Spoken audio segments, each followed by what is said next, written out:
to the Athletes in Motion podcast, From Race to Recovery, with your hosts, Tom Riegel and Kenny Bailey.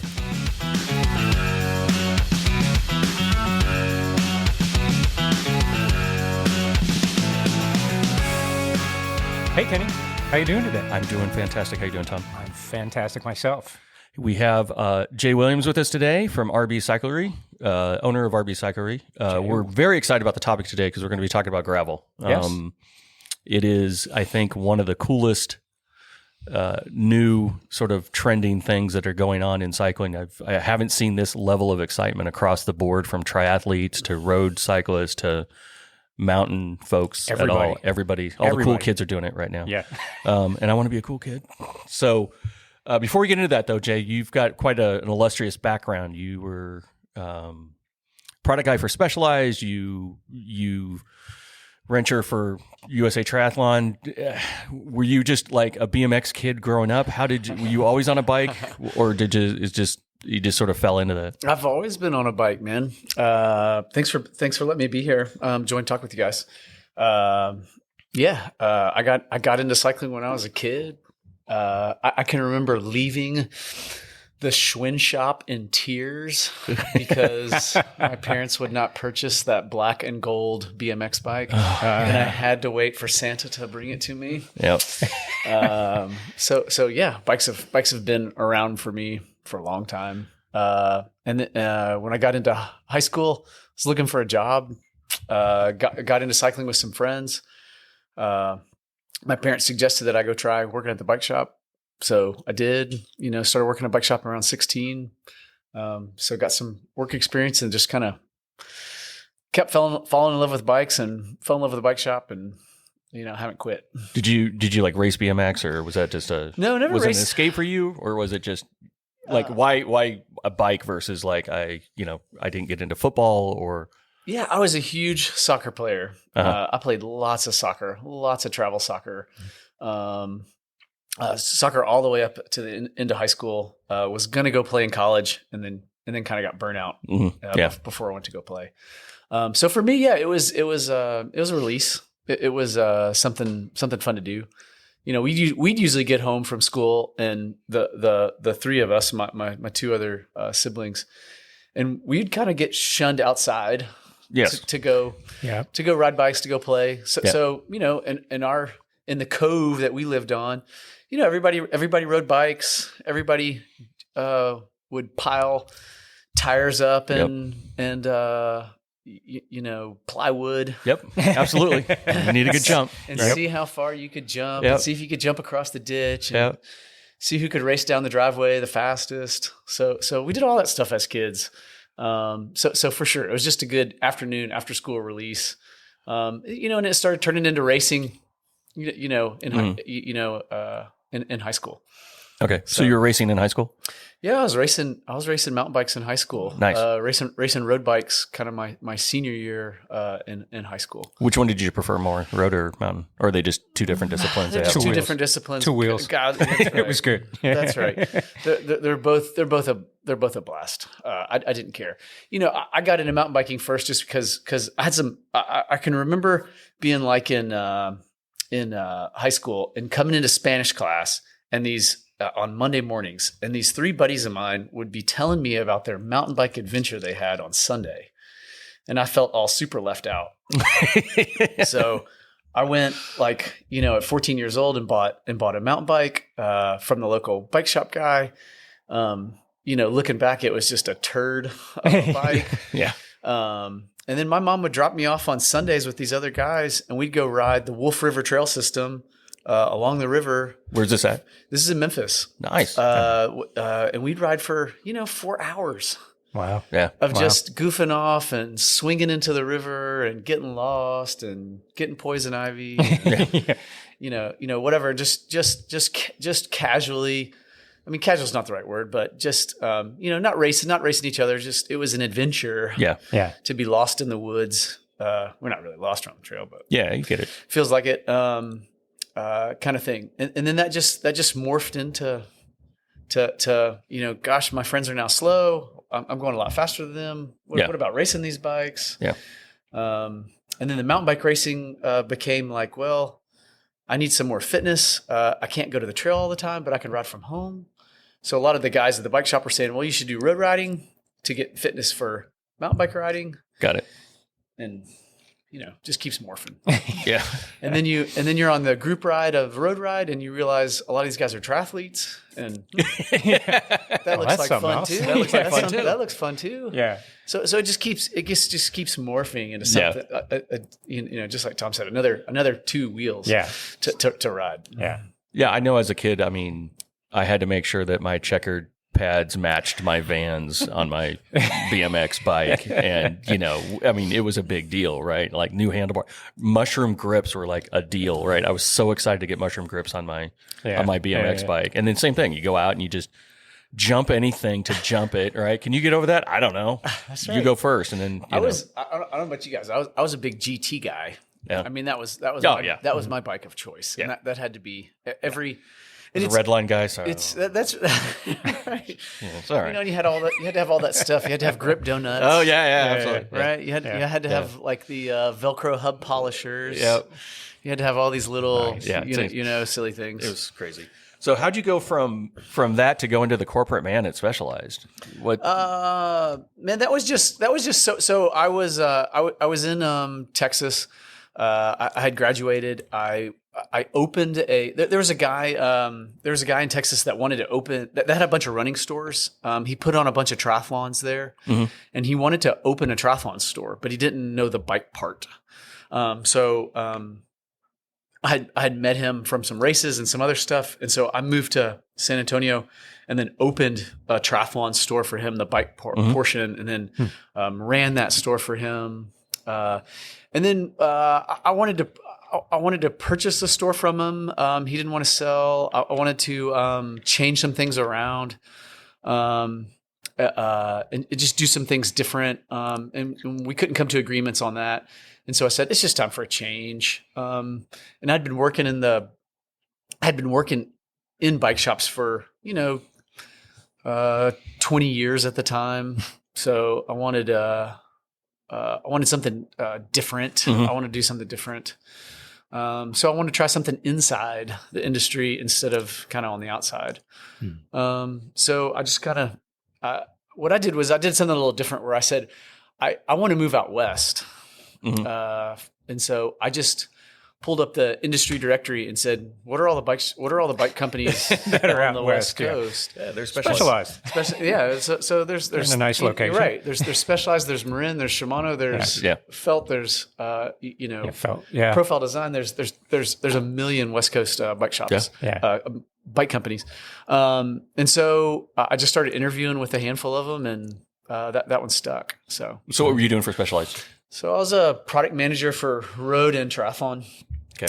So PM's job is to kind of figure out what the market is kind of in demand for. Like it's like you guys are talking about gravel. So what does the gravel consumer want? Yeah. What different types of gravel bikes should there be? What spec should be on there? Should all the what price points should there be? Yeah. What bike should have 1x? What bike should have 2x? What bike should have suspension? What bike shouldn't? And so that's kind of the PM's job. Yeah. So they don't really do any designing. They don't really do any engineering. That's kind of another group. So you're gathering data, basically. You're gathering data of what the bike should be, and then once you've got that idea, you're kind of giving the engineering staff and the design staff some ideas. They come back and say, here's the design. And the way it worked at Specialized was you kind of had some of the design team create a design that was kind of outlandish and pretty out there. Yeah. And then the engineers would pull that back. They would take that concept and create a true engineering piece. They'd test all that and make it work. And then that would get sent, and that design would get sent to now like the art department, and the art department would create graphic and color and whatnot. And then the product manager job becomes, okay, I need to source these parts. I need to figure out what parts are going to go on each bike. So what is it? 75 to 100 parts on each bike. Yeah. Times, how many ever bikes you got. It's a lot of parts to source. Yeah. Well, I think to your point, because I've been a product guy for most of my career, and it's that marriage between sort of what engineering can do, what the market wants, what the price point you have to hit, because you can build a great bike, but if it's $14,000, you're going to have exactly 1% of the population that's going to be able to afford it. Where, how do I build a really high quality bike, put the best parts I can on it for the best margin? That's right. Right. Yeah. And that's and then how do I roadmap that out where you waterfall, that's right. that kind of stuff. And that was my favorite part of the job, was getting to go talk to dealers. And the hard part was you were the face of Specialized, so you got a lot of venting of what they didn't like. Exactly. Yeah. You got what they did like. You know what you ought to do. You get that a lot, right? Right. Yeah. But that was kind of fun to kind of so you get to see a lot of bike shops. You get to talk to a lot of dealers. Yeah. You get to talk to a lot of owners. You get to hear a lot of the stuff that didn't make sense. Yeah. The fun part for me was, creating these ideas, traveling to the places where the bikes are made, sourcing those parts, finding the parts. So as a bike shop owner now, how does that compare? Is sort of like now it's your, it's your baby, right? At that point. I don't bitch about the bikes as much. I know how hard it is. You have a better understanding of what's coming down the pike. That's right. Why? Well, and from a sourcing standpoint, I mean, I know I just heard horror stories like Cervelo decides to change their, the way their purchase process, right? So now you, as a bike shop owner, you have to have a certain amount or a certain, take on certain inventory and all that sort of stuff. So it's never a fun thing, I think, as a bike shop owner, at least of what I understand, and correct me if I'm wrong, but folks walking in are like, well, why don't you have this? It's like, well, it's it's right. You kind of have to be a product manager for the product that's in your store. You have to crystal ball and guess what consumer is going to walk in your door. I think a lot of people don't realize that we have to purchase all of that inventory. Yeah. So everything's sitting in the bike shop. The bike shop owns, the bike shop owner paid for it. Yeah. And he's crossing his fingers Yeah. that the right person's going to walk in the door. Yeah. That's that same size, that wants that color, that wants that price point to take it away. Yeah. So you're right. That's one of the harder parts of being a bike shop owner is purchasing the correct product, because we don't get to send it back. Yeah. All we get to do is discount it. Call it and try to get rid of it. Yeah. But so let's talk gravel. This is what we're here for. I'm pretty excited about this. Yeah. So, when did you see so for the folks that don't know, give us what would be your definition of what gravel, a gravel experience is versus like a mountain or a road experience? Yeah. So I think it's closer to road riding, because you're on a true road, where mountain biking, you tend to be on a 1 foot wide trail. You're riding a bike that more closely resembles, in a silhouette, a road bike. And I think your distances also kind of tend to be more road style distances than mountain biking does. There's no real jumping in gravel riding. There's no real log obstacles. There's no real huge rock obstacles. For the most part, we're talking gravel roads that you're riding kind of out in the country. Is kind of the idea. So I think the hard part becomes just like when people walk in the store and they say, I'm looking for a bike that I can take on the trail. You have to figure out what the definition of trail is. Exactly. Yeah. Right. When you're saying trail, are you saying rooty, rocky hiking trail, or are you saying paved trail? What do you mean? Same thing with gravel. I think these days, gravel could mean super groomed dirt road, right? That's just super smooth with just tiny sandy crushed kind of dirt.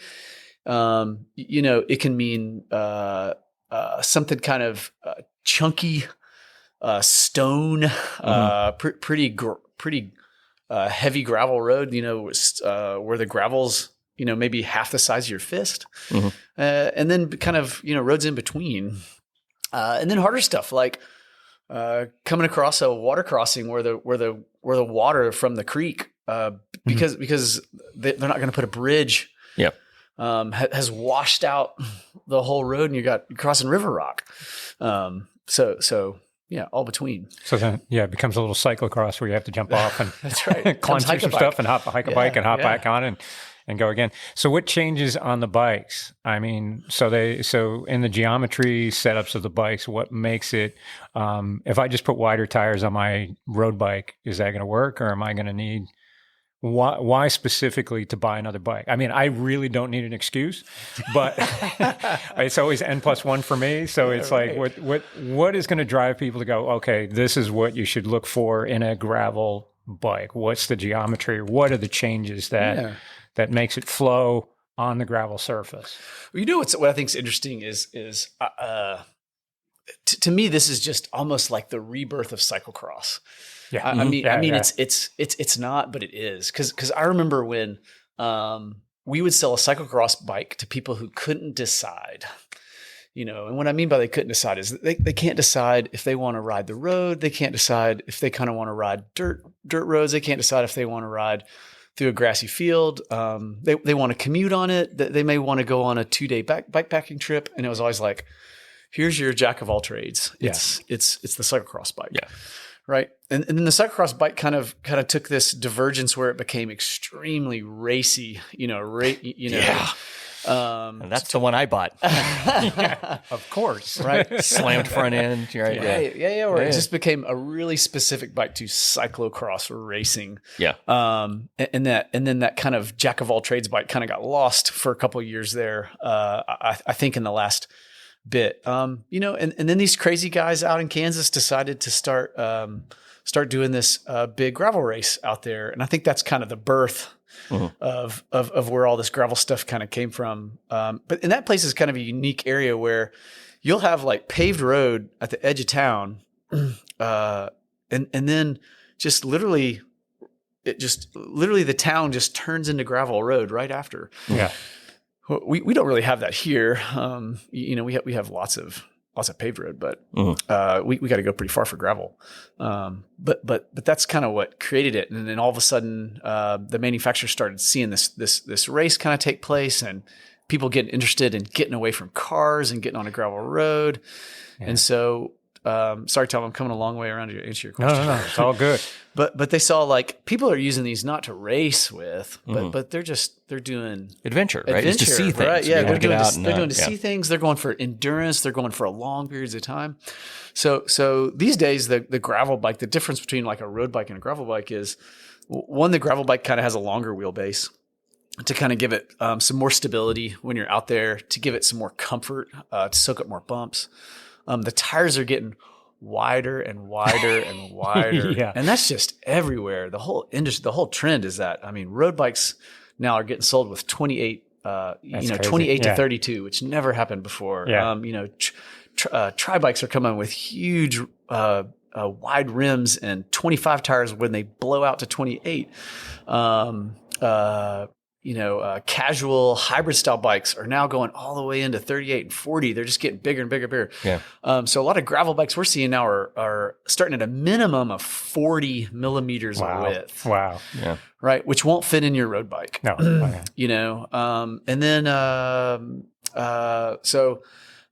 front end, the handlebars on the gravel bikes tend to be higher. You're sitting more upright. There's a lot more mounting spots for fenders, mounting for racks, mounting for bags, mounting for all kinds of stuff to take things with you on these adventures that you're going to do.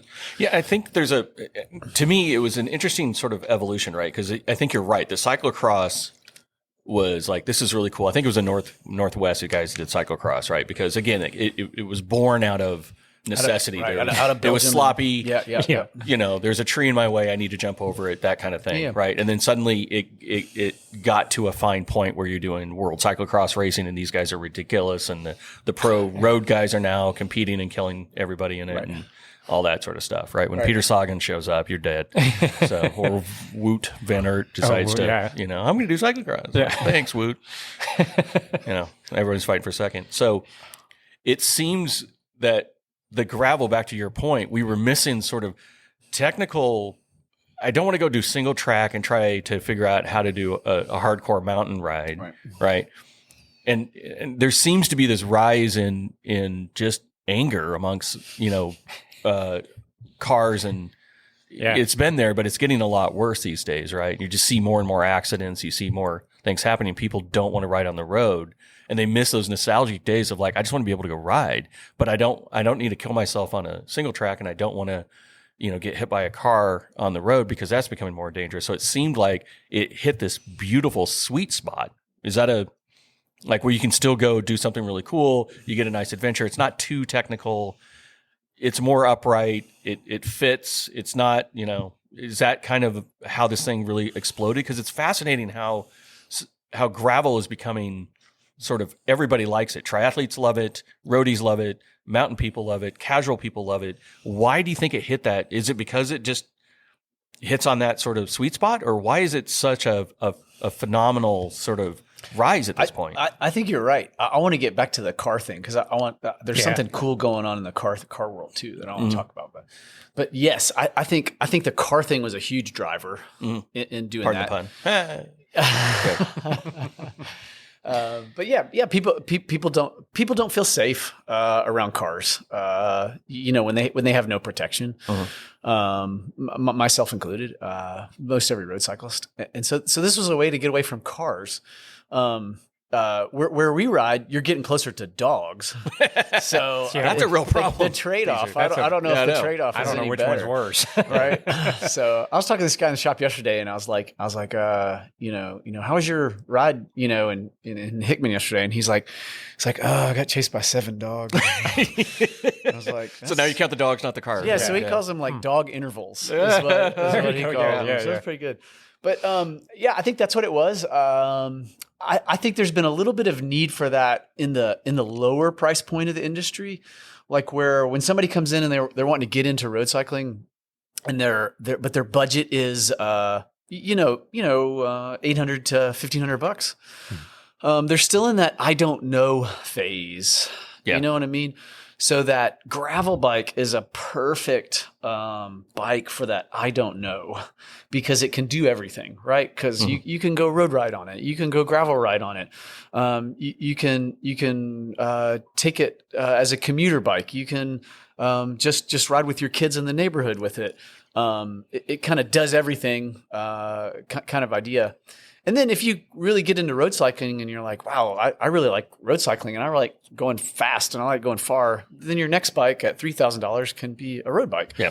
So I think that's also what's happening is it seems like they're starting to get away from entry-level road bikes, and we're starting to go towards gravel for entry bikes. Because the diversity on those. Because the diversity, because you can do whatever you want. So that's part of what's creating that. And then I think just like just something new. It's just new. Yeah. That newness is creating buzz, kind of idea. Just it's something different. I think the pandemic might have helped a little bit with that, with people trying to socially distance but get out and do some stuff. So that instead they're going further. They're going out. They want to be outdoors. Yeah, they got more time. They're trying to be. They've got a little more time.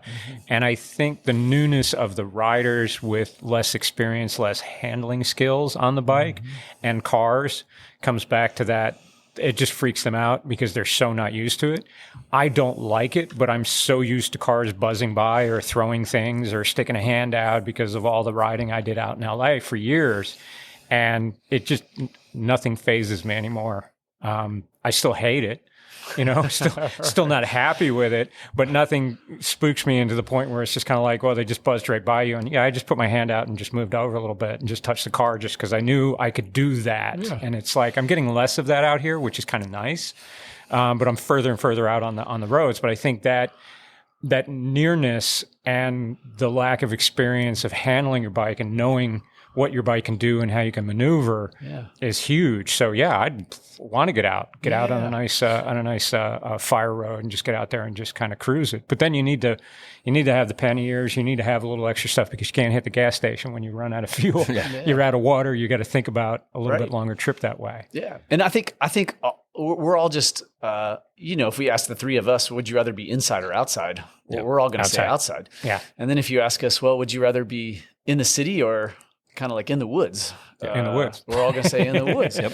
So I think that's just a lot of cyclists in general. Road cyclists too. I mean, would you rather be riding your road bike in the city or out in the country? Yeah. Out in the country. Yeah. So I think that's just part of that gravel thing. It's just most gravel cyclists, most people that are riding bikes want to be away. Yeah. Yeah. And gravel is just a way to get away. So I think RB's starting to do gravel. Yeah, we do a ride every month. Okay. Once a month right now. We're going. We meet at the Gordon House on the Trace, and then we ride about 2 miles of pavement, and then we're doing the rest of the loop on gravel, and we got it's a 24-mile loop and like a 38-mile loop that we're doing out there. So when you put together rides like that, especially because gravel, so if somebody comes in and they're listening to this podcast and they're like, I've been intrigued with gravel.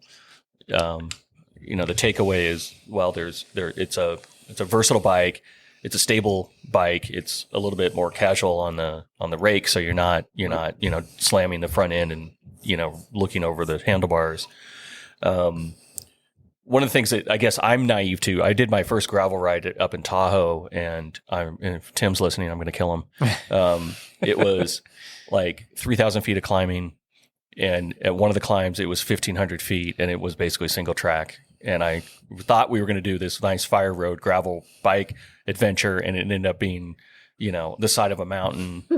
I was going to kill him. So what should people expect when they go to rides like this? If you're relatively new to it, or if you're kind of coming over from like a triathlon, or if you're coming over from or you want to get out there, who do you want showing up and who do you not want showing up, I guess would be, or what would be? I think you want Boy Scouts, be prepared. Okay. But I think you're right. It's a new adventure every time. Mm-hmm. You don't know what to expect because so much of the roads, the road is constantly changing because it's gravel, right? So a big storm is creating, water runoff. It's creating these, 6-inch, 12-inch ditches within the road that you can kind of go off into like a rut. It's the water crossing that you came to last month is now raging and 2 feet deep instead of 2 inches deep. Your feet are now soaking wet. So maybe hopefully you brought, some dry socks, to change into. I guess how proficient of a rider do I need to be? I guess would be the question, right? If I'm a beginner, you can be a noob, totally. Okay. The newer you are, the bigger tire you want. So maybe if you're a newbie, you bring a mountain bike. Okay.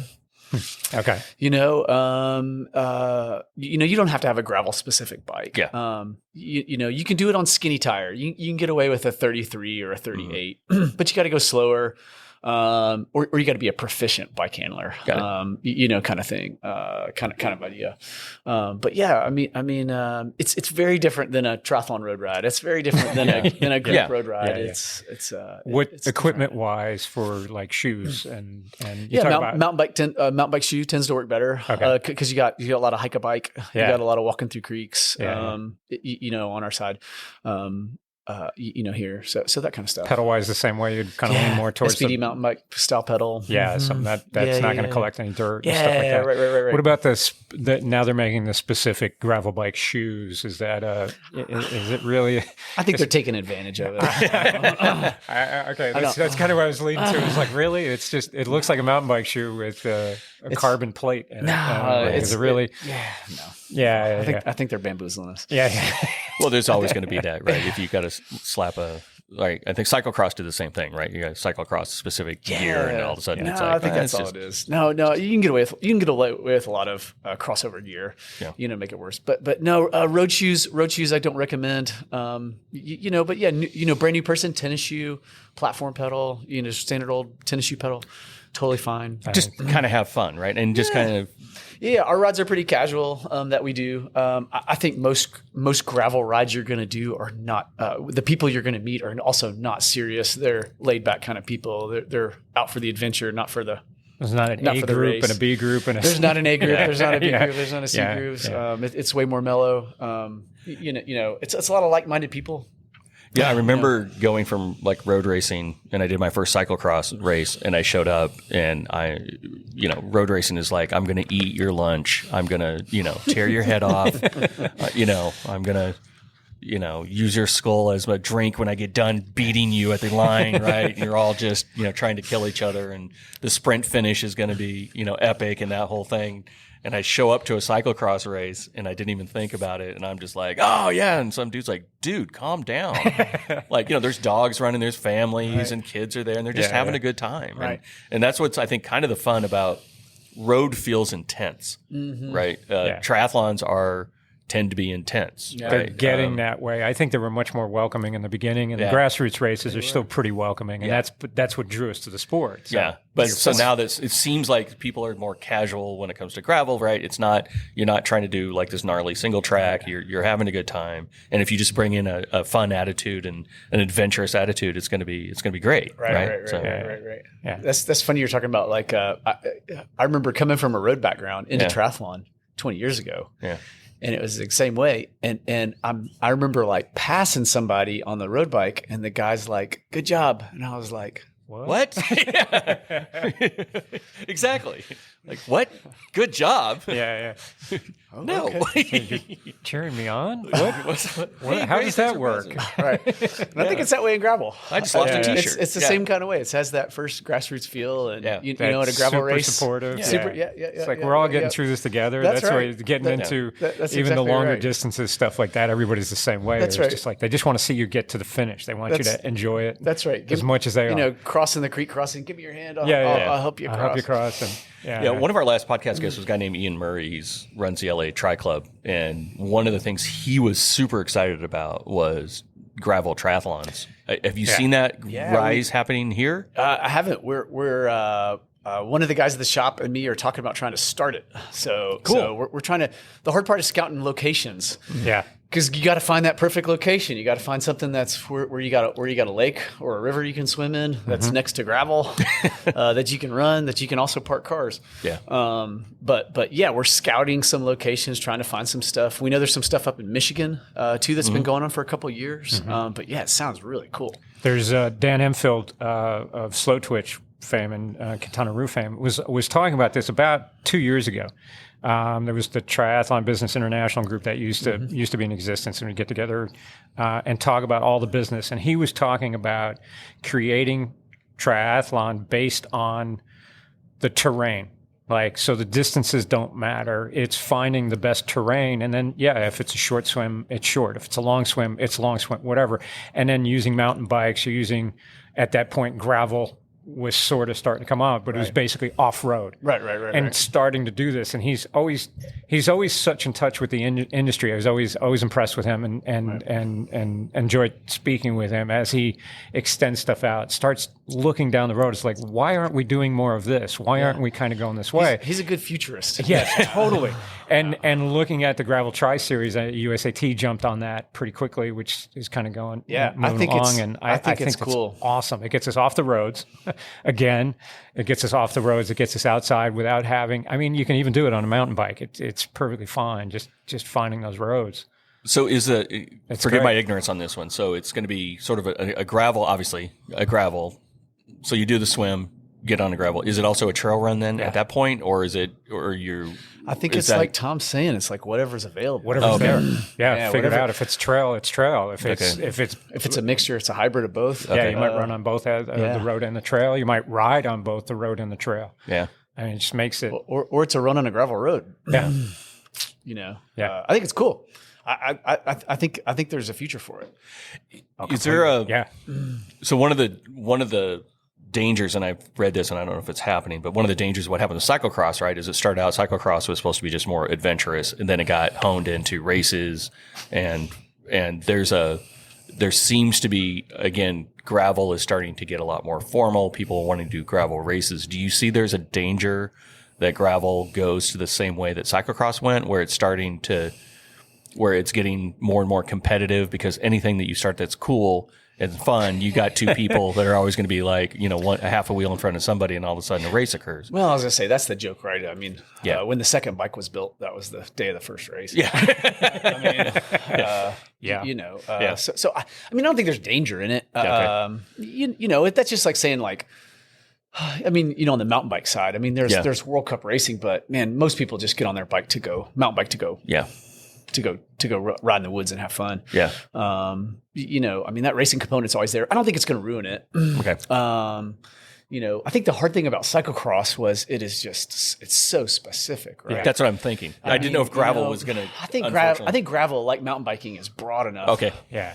To where I think people are going to just do it for enjoyment, and who cares about racing? And the cool thing about racing, I think, is that racing kind of pushes your limits a little bit, beyond what you'd normally do. It shows you people who, when you thought you were really fit, it humbles you to be like, wow, maybe inspires you to get fitness like that. A lot of these guys are talking about some of these gravel series that are going on here, is that it's showing them new roads. It's showing them new places to ride. Yeah. It's like, oh, that race course showed me these other roads that I didn't even know about.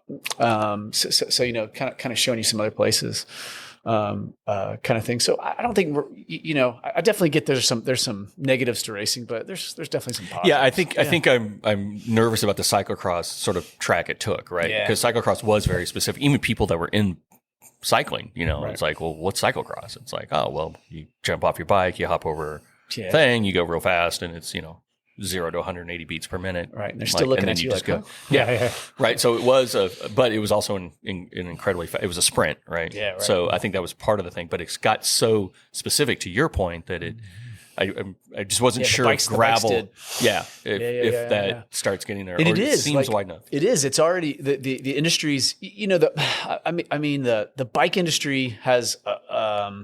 Man, I don't know if it's good or it's bad, but man, they will take a category and they will slice it into as many slices as they can get. Yeah. Like you think about like my, for an example of like a road, where road became like, okay, you have a lightweight climbing road bike. Yep. You have an aero road bike. Yep. Yeah. You have an Check. endurance road bike. Check. Yeah. Et cetera, et cetera. Tri-bike. And gravel is starting to get the same kind of way, where now you have a gravel 1x style bike. Mm-hmm. Now you which is one gear in the front, and a big large range in the rear. How is that? Is it? And then you have like a 2x style, where you have two gears in the front, right, which is more traditional road, and the 1x is more kind of mountain. Yeah. And then you're getting gravel bikes that have suspension. Yeah. And then no kidding. Right. Yeah, there's suspension once I had one in there. Back in my day, we used to soak that up with our butt, and we were happy. Hardtail. That's right. All the way. That's right. I mean, Cannondale's got full suspension gravel bikes now. Do they have e-gravel bikes yet, or is that? They have e-gravel bikes. Oh, there you go. Yes. Right. So e-gravel they have gravel bikes with 650B tire size. Yeah. They have gravel bike with 700 size. Yeah. So they've already split the category into they 5 or sliced and 6 diced it, yeah. different. Well, I think bikes. any genre, but if you don't have an e version of whatever you're making, like At this point. at this point, I haven't seen an e tri bike yet. That would be sacrilege. But I mean, God, imagine the sport blowing up with an e tri bike. How pissed would you be? You're just going at it, and some dude's next to you, 23 miles an hour, going, "Hey, Hi. how you feeling?" I'm like, "I feel I want to kill you. I will hunt that person down like a dog." Yeah. I don't see. Sorry, I didn't mean to go on a tangent there, but Yeah. no e tri bikes. Tri-bikes are only for racing. I mean, really, no one gets a tri-bike for fun, yeah, right? that's It's just true. You like, don't oh, get in let's that go our position. casual Sunday ride. On a tri-bike. Tri-bikes only.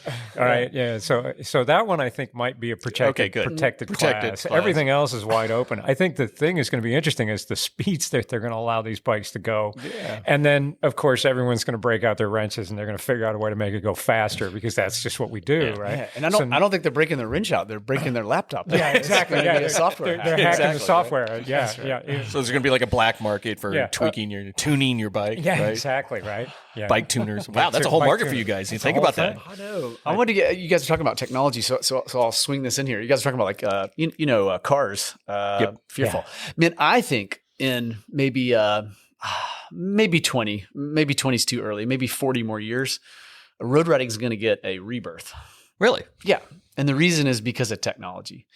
And I think either the new self-driving cars of the future will be able to see the bike, or there's already talk about this. There's a bunch of political debate that I won't get into at all.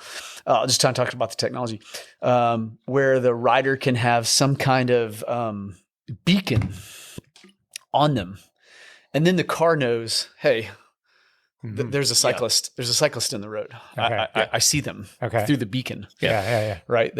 And to where cyclists aren't getting hit anymore, because these new technology cars with cameras and whatever can see, won't let the car go into the person. I think the hard part of the technology is getting to understand, when the cyclist makes a stupid mistake and they're on the far right side of the lane and they're kind of not looking over their left shoulder very good, and they just decide to go left. But for the most part, everybody's going straight. No more getting hit on the right side. You just need to have a white diesel pickup with that technology, because that seems to be white diesel pickup. That's I don't know what the color. Like I said, maybe 40 years. Exactly. When the white diesel pickup it'll trickle can avoid down. me, that'll be it. It'll trickle. But I think we'll have a road riding rebirth. And I hope think having the beacon on the rider helps solve the issue of the cameras not seeing it. Yeah. Right. Because that's been the issue that they've tried now that like they've sun run or into. Something is not allowing it to see whatever background is there. Yeah. Having a beacon that sends the signal back, I think, would be pretty cool. Yeah. I think Garmin's doing a really good job on trying to figure out how to have, you put on the back of your seat, it sonar. Kind of, they're trying to really figure out how to make the cyclist. It's got to be two sides of the fence, right? Cyclists can do everything they can under the sun. It's still the driver that has to realize that you've got a multi-thousand-pound, device that could cause real damage. And I think some people don't just realize that, just nicking somebody on a bike is, that's a hospital trip minimum, right? Yeah. But man, hopefully technology will solve the problem. Yeah. Or make the problem better. So back to the gravel thing regarding sort of one of the things that's preventing me from doing it, other than my wife won't let me buy a new bike. I love you. Is I want to, and the same thing sort of like trail runs, right? Is there a place, a website? Should we go to you guys? Like I want to get a gravel bike. I want to go out and explore. I just don't know where. On a road, I know where, I know roads, right? It's outside. I just is level of danger on which road, but for gravel, how do I figure out where to be? So there's a bunch of bunch of cool information out there. There's a lot of stuff on YouTube. You can search gravel stuff in your area, and a lot of people publish some rides and stuff on YouTube to start. There's a bunch of there's a good number of websites with gravel, adventure cyclist and some other stuff. There's a cool website out there called Gravel Map, and you can go on Gravel Map, and it kind of uses like a simple Google base map. And then people have highlighted the roads that they've ridden that are gravel. They've taken pictures of the road, so you can kind of get an idea if this is chunky gravel or groomed, or what the water crossing's like around there. And adventure motorcyclists are kind of using that map also, because they like to ride on the same kind of stuff on, like in a KTM adventure style bike. So they use that map as well.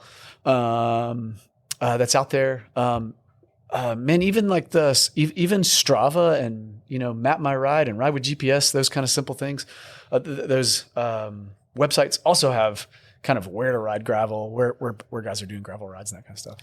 So when you have a new person that's wanting to get back into, I was a kid, I used to ride bike when I was a kid or in college, and it sounds like now the number one thing you're looking to do is get those person on a gravel, that seems to be like the new, like you said, the new entry to be able to do that, right? Give them a road, kind of a map to be able to say, hey, here's where to go, and good luck. Are you seeing a lot of positive feedback on that?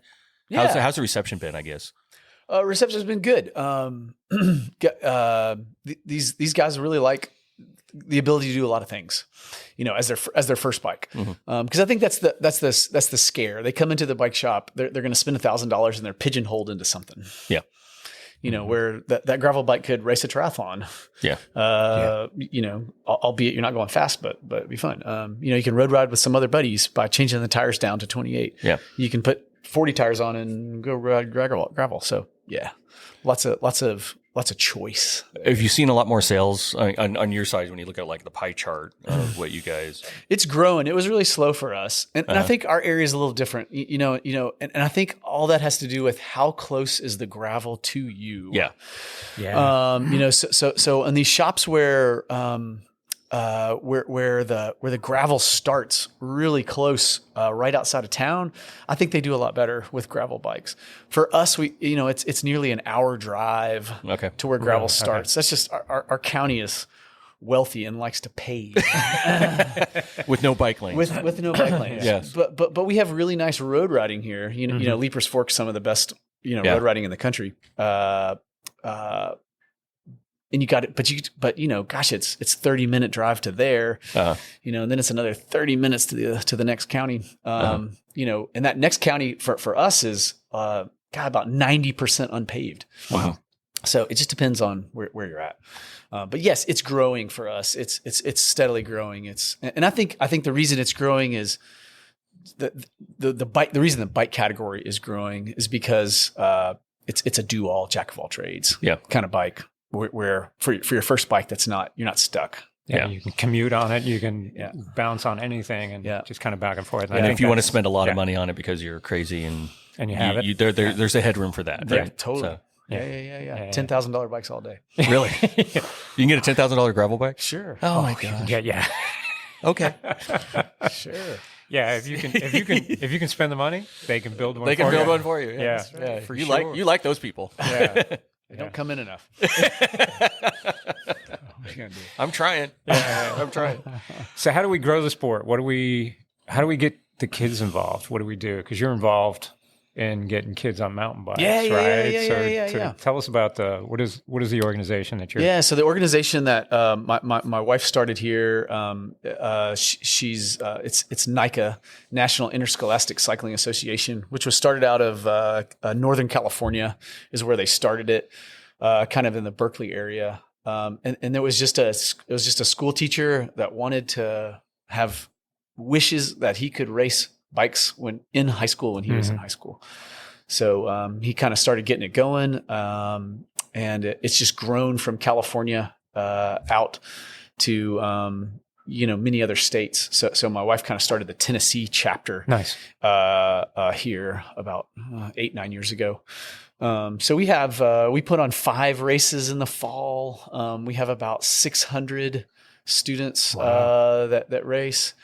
So we've got some big mountain bike races. Our JV field is 100 boys. Our JV boys is 100 boys kind of starting on the line together. Nice. So it's kind of fun. They kind of find it naturally. Okay. You know what I mean? Because their coaches tend to be cycling enthusiasts, that are helping to coach. So they kind of tend to help them. We did a gravel ride, I want to say 3 months ago, and we had some NICA students come out and ride mountain bikes out on the gravel roads. Okay. So they're finding it. They're kind of naturally coming into it. That's cool. Which is cool. So yeah, we'll make sure to put a link here on there. Yeah, as well. we'll do that.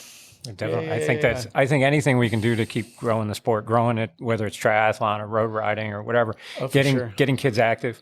I know as a kid, I used it as transportation. That was my thing. My yellow Sears 10-speed, steel. Absolutely. Like I wasn't allowed to do BMX. My parents wouldn't let me do skateboarding or BMX. That was not going to happen. So I jumped things on a road bike. I went over the handlebars on that thing more times than I can count. It was priceless. Yeah, I rode in the rain, rode everything, but it was my transportation. I would ride 10 miles out to my buddy's house so then we can go for a ride. Yeah. And then it was 10 miles back home on country roads. And since I was more upstate New York. And what's cool about this is they're trying not to make it about racing. I mean, unfortunately, it always comes back to racing, but this Nike organization is just a little different, as in that it's just not hardcore racing. It's almost more about getting together with a team, learning that team part for kids who couldn't do other team sports. So it's bringing the team part. It's scored like cross country. Neat. where there's really? still an Okay. individual winner. There's still first, second, third place, but you also score team points. So your team can win So the everybody could win the scores event. points. So Yeah, everybody's you kind of scores points. contributing That's to right. to the win. So everybody's kind of Oh, that's contributing to the win. We've kind of got like a big, they call it pit zone. It's kind of a big hangout area where all the teams kind of come and put out like a big tents, sit under there at their chairs. The teams make lunch. So they're barbecuing and stuff out at the race. Yeah.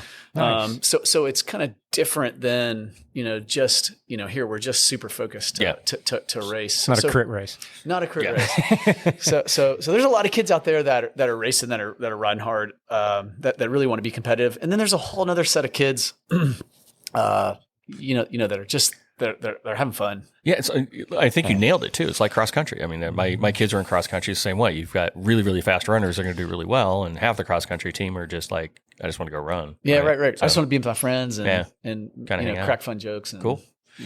Anything else you got going on that we should know about? What do you got? What do you got coming up? Man, I don't got too much coming up. I got ITU Triathlon Worlds coming up in help me. It's right near Ukraine. It's next door. I'm a little nervous. Maybe I shouldn't be. When is that? It's in June. And so you wrench for the ITU, right? Mm-hmm. So that's coming up, and then Abu Dhabi in the fall. Wow. For World Championships there. So that's kind of my travel schedule for doing fun stuff. We got 5 races to put on for mountain bike in the winter. And then trying to figure out some other like events to start doing. We want to start doing some events like some gravel triathlon or kind I think you're going to get a like lot that. of positive response if you do that. I think so. Yeah. I think we got to find the right venue and stuff.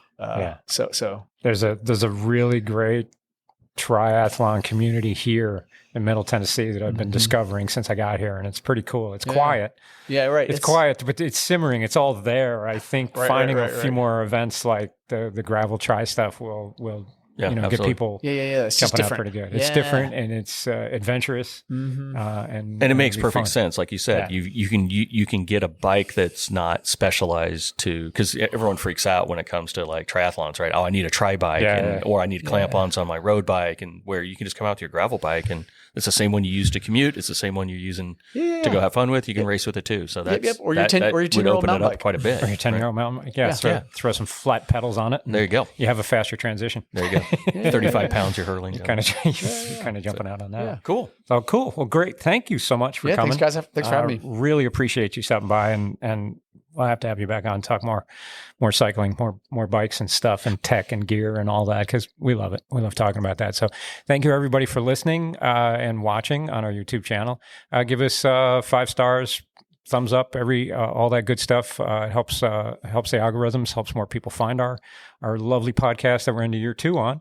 I think this is episode 20 or 21. I think so. So we've been having a lot of fun with this. We're doing really great. So we appreciate everybody. Any of the comments and anything, just reach out to us. We appreciate it, and we'll catch you on the next one.